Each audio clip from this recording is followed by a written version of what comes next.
Good morning from Leonardtown, Maryland. Good morning. We have started this day bright and early. We took advantage of the fact that we are staying on the river and had some coffee while looking at the beautiful St. Mary River. Saw jellyfish in the river. That was surprising. We also learned that there's bull sharks in the river sometimes because it's so close to the bay, so that's also interesting. But we've driven just about 25 minutes away from our Airbnb to the beautiful, cute town of Leonardtown.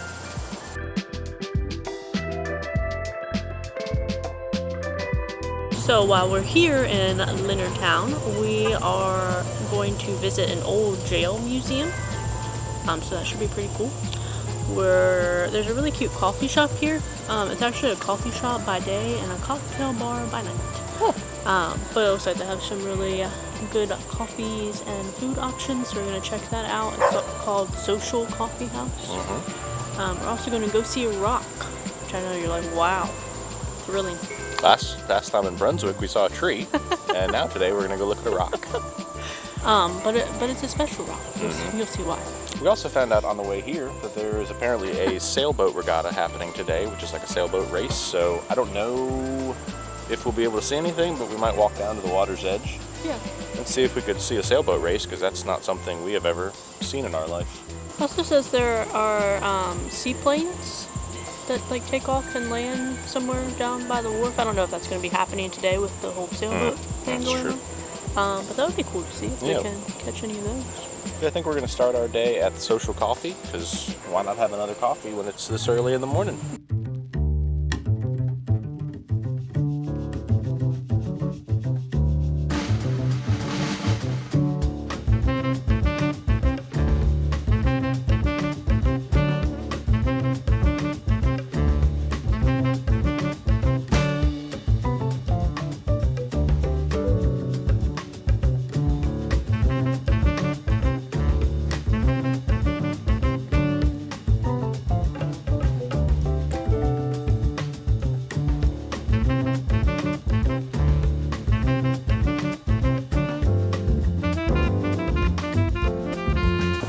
What'd you get her?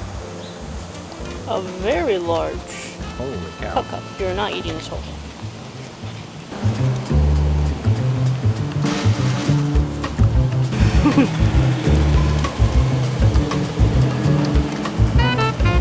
Well, that was a nice coffee shop. Yeah. It was bigger than I thought and busier than I thought. Yeah, it's very big inside, and they have a lot of outdoor seating too. It actually seemed to be dog friendly, or they just don't care about dogs coming inside, because it's all like 4 dogs while I was waiting for my coffee. Including like a 200-pound Great Dane dressed up as a hot dog bun. So that's always a good way to start your morning. I, of course, got a cappuccino, because that's pretty much what I always get. It's my favorite. I got an iced coffee with one of their summer flavors, almond joy. So it's got like a coconut cold foam on top, which sounded really good. They also have a bunch of pastries and some breakfast options. Candace told me about a crab dip bagel covered in Old Bay that I almost wanted to get. I don't know, I thought a little crab dip in the morning might be a little too rich for myself, but The person behind me got one. oh, it looked really good. I definitely saw one, but yeah, I think we're just gonna enjoy our coffee under this nice, I think it's a magnolia. Kind of looks like one. And from here, we are walking down to the jail, I think. I think we're going to see the rock first, maybe, We're and gonna then see the check rock out first. the jail museum. But we'll finish up our coffee and then go visit the rock and tell you why in the world we are visiting a rock.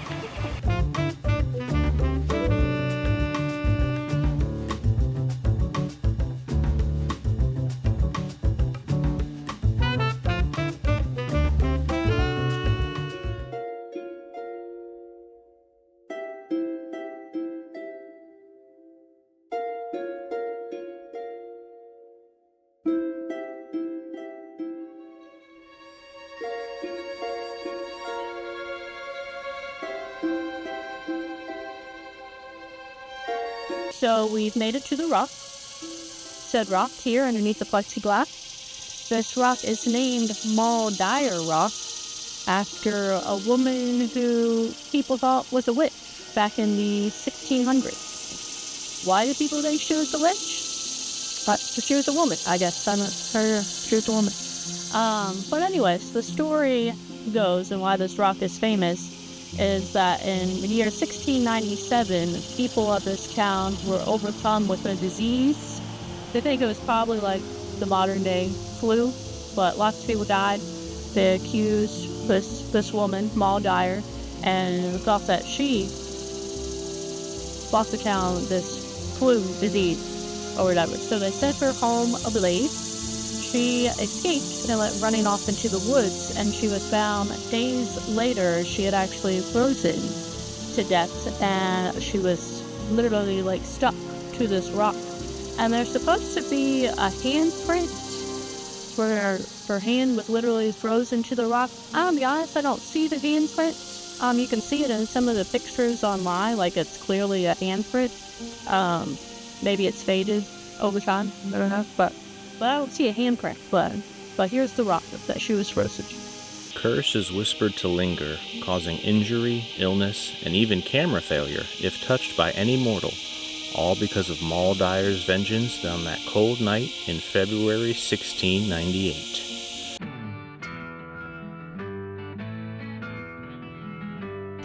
So I'm standing in front of the old jail here in Leonardtown. Since we have Riley girl with us, we're doing it one at a time. So Candace is inside right now, and then I'm going to go inside after her.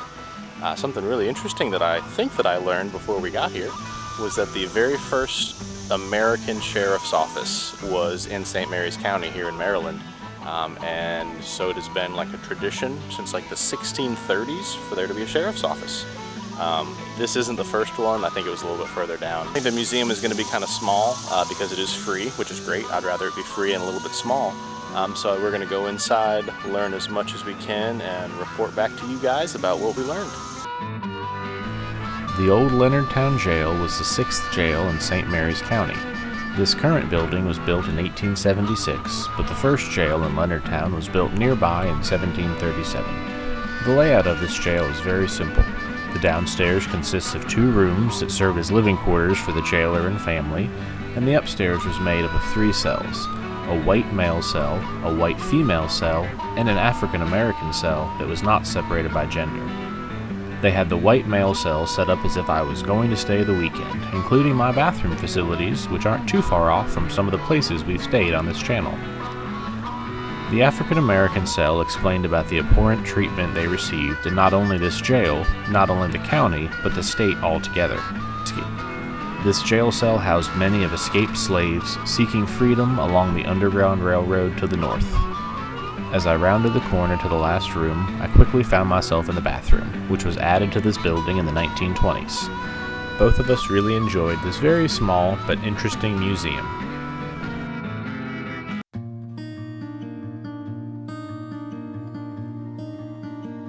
Oh my god, they're drag racing boats. Yeah, it scared the heck out of me too.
Well, we're back in the air conditioning. It's getting toasty out there. Yeah, so after we left the jail, we walked down to the wharf where they were having the regatta. And now, I don't know much about boats or regattas. Let me turn this air conditioning down a little bit, maybe y'all can hear us better. I thought a regatta was like a sailboat race. Yeah. So we were expecting like beautiful sailboats.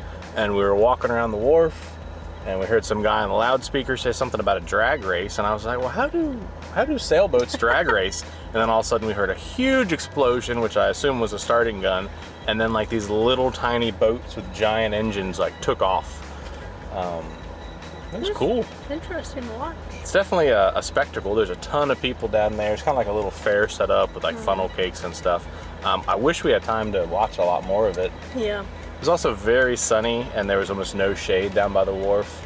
Yeah. And we forgot to bring Riley's water on our little trip. I mean, we have it now, but when we were walking around, she didn't have any water and she was kind of... She was getting a little warm. Little toasty. Had to be carried the last half of the walk back to the car. But this is a really cute little town. Honestly, I wish we had more time today. Motorcycle. I wish we had more time to like go into all the shops, and I think this would be a really cute place without Riley. Yeah. Ton of shops to walk around and look at. Yeah, it seems to be very dog friendly, but obviously not every shop is dog friendly. But there's like sidewalks literally through the whole town, so very easy to walk around with a dog. Which sounds silly to some people, but not every town in America has sidewalks everywhere. So yeah, we don't really have sidewalks. No. I'm smiling because a giant cute dog just went by. But yeah, super cute town. We'll definitely visit again. Oh yeah.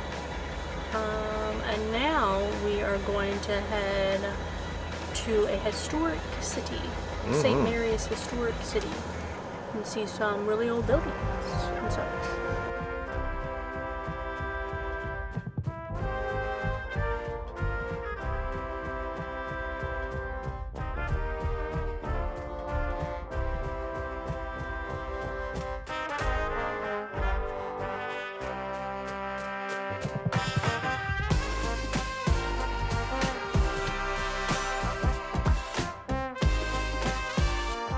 Well, we have made it to St. Mary's City.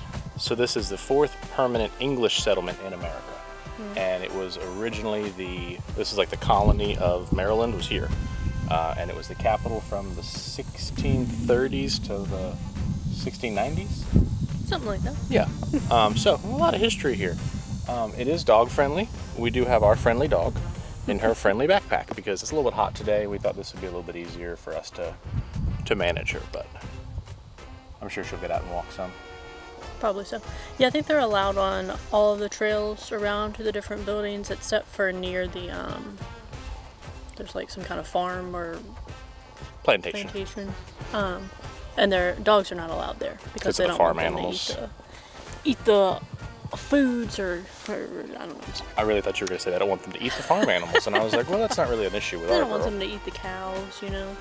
But yeah, this is a pretty outdoor exhibity type of place. You go inside, you pay, you get your tickets, then you wander around, and we have a few hours here before our next adventure, so I think we're just gonna do what we always do and look and learn and pant and smile. Riley, do you like your little bag?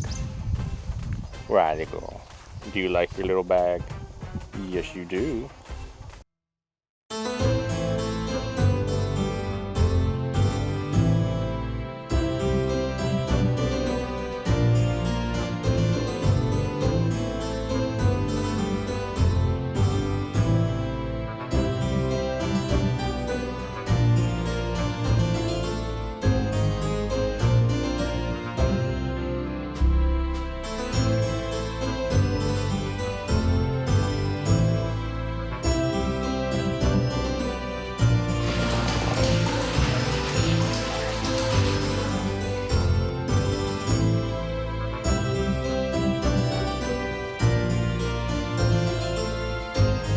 Well, so far, we're pretty much like the only people here. Which is just how we like it. Did not expect it to be like this on a Sunday, but it's also like 88 degrees, so maybe that has something to do with it. Doing all right back there, Venus?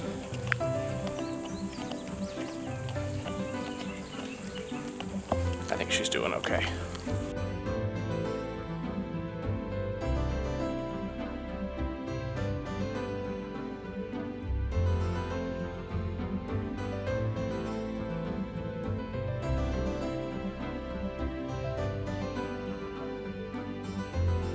These are our beaters. These are going to be worked on with this. The lead that we have, or the typing that we have here, is made out of lead. So it's very delicate. It can squish, it can break. something that you really want to be careful with, which is actually how we found out that the printer's house was here. If something was broken, if something just didn't work and it didn't look right, they would chuck it out the window. It's garbage. They wouldn't use it. They didn't necessarily have landfills at that point, so they would quite literally be throwing it out. They would have had little piles, which is great for archaeologists. Oh, yeah. Especially outside of doorways, you can see they would just chuck them outside, which terrible for the environment. Sure. But really great for us. Yeah. The typing, you can either roll it, you can tap it a little bit. You can see it's very shiny now. It's just been cleaned this morning, so we want to make sure that it all gets coated. We want a nice even document. Interesting. And then we can just stick this in down like this, and what they would have been doing is they would have had multiple people doing this at one point. So they would have had one person inking the press, putting in the paper, and then they would have had oh my goodness, I'm really losing my words today. I'm so sorry. You're fine. They would have had another person, lovingly referred to as the bear, who would be pushing this back. The reason for that is because this takes a lot of muscle work. They're trying to make sure that this is back right there. You're supposed to take a look. Thank you. Very cool. That's neat. Difficult. Simply because there's no set way of spelling. It can go either which way. Oh my gosh. This outdoor archaeological museum encompasses over 700 acres. While there are many fully completed buildings on the property, there are dozens of partially built skeleton frames as well. This really gives the illusion of a city while you're walking through. They even have a recreation of the historic Maryland Dove ship in port. Construction on this vessel started in 2019 and was open for exploration starting in 2022.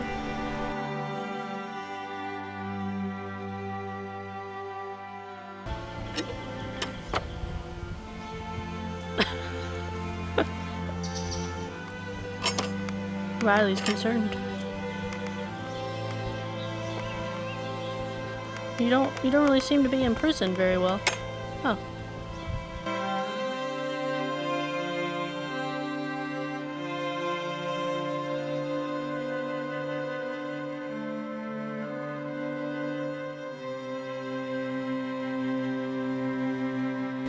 We call this meeting to order. Puppies now officially rule the world.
Well, we have pretty much reached the end of the line here.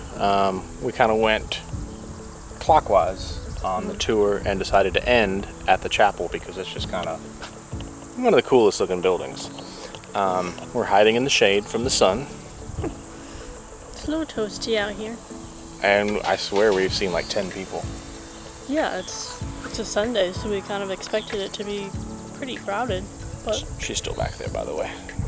not crowded at all. Yeah, no, there's literally, like, I almost didn't even want to come here today because I just assumed it would be full of kids and people and other people.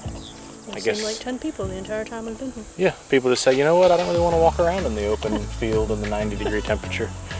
This was really cool. This is very similar to the Frontier Culture Museum in Stanton, Virginia, where we're from. I think we went there a year ago. and toured that. But these interactive archaeological sites are super interesting. You learn a ton. Of course, they do have the people dressed up, reenacting stuff, which is cool. Not in every building, but in a lot of them. And that's gonna wrap up this week's video.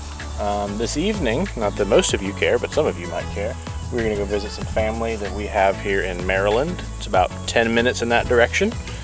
So we're gonna take advantage of them being so close and hang out with them, see some of the little niece and nephews. Might go shower first. Oh yeah, we're gonna shower. In next week's video, we're actually crossing a bridge to another peninsula, Solomon's Island. Solomon's Island? Solomon's, it's known as Solomon's Island, but technically it's not an island. Yeah, it's not an island. And we are checking out a marine museum, the Calvert Marine Museum. I believe it's kind of an aquarium, and there's a lighthouse, and I think there's like ships and boats you can walk around outside and see. But it sounded pretty cool. Yeah, we still have a few more weeks of exploring Maryland, soaking up the coastal weather. Obviously, Riley has to get her french fries. Yeah, she's doing great. She seems hot, but she's just happy to be in the sun, to be honest with you. She loves bacon. It's literally one of her favorite things, to bake in the sun. Makes no sense to us, but hey, whatever makes people happy. She She also also likes likes the the snow. I knew you were going to say that. But yeah, we definitely recommend checking out Leonardtown. That was awesome. We could have spent a lot more time there. Come to historic St. Mary's City. Maybe on a cooler day, to be honest with you, but super informative. Lots of really nice interpreters and stuff like that. I think we said that this was $10 a person. Yeah, which is reasonable because you can be here for hours. Yeah. But as always, we'll see y'all somewhere. Thanks for watching Riley Roams. Click subscribe to keep up with all of our latest travels, and don't forget to click that like button too.